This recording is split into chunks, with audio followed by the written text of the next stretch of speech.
হাজার সেনা আত্মসমর্পণ করতে বাধ্য হয়ে গেছে।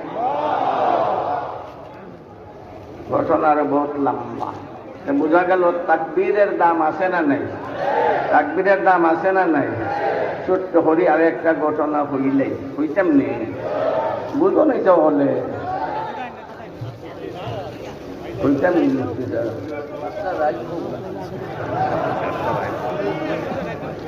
তো খালি হিসাব না, মুফতিও কৌশল আছে না তো? না আছে না নাই?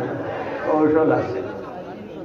নওয়াদিরুল উসুলের মাঝে দেখছেন হাকিম তিরমিজি রহমতুল্লাহ আলাইহি, আবু কিলাবা রাহিমাহুল্লাহ বহুত বড় একজন তাবেঈ, বহুত বড় মুহাদ্দিস, বহুত বড় ফকিহ, বহুত বড় বুজুর্গ ব্যক্তি আসলা। শরঈ কোনো কারণে তাইনের বাতিদার লগে তাইনের মনোমালিন্যতা হয়ে গেছে। এই জন্য বাতিদারে দেখাতে যান না, বাতিদার লগে মাত হইল না, গুসা করে দিয়েছেন। গুসা করে নিয়ে গুসা করে দিচ্ছেন। বাতিদা যে সময় বেশি বেমার, বেশি অসুস্থ, তাইনের মন গলে গেছে গিয়া বাতিদারে দেখতা আইসন বাতিদার বাড়ি।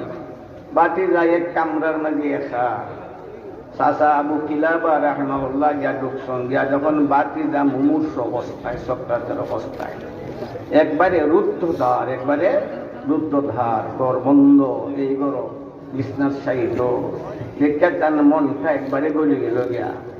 আরে তার জীবনের শেষ প্রান্তে আমি আইলাম, তার সাথে একটা কথাও মারতে পারলাম না, তার হাল কুর্সিও করতাম পারলাম না, বইস।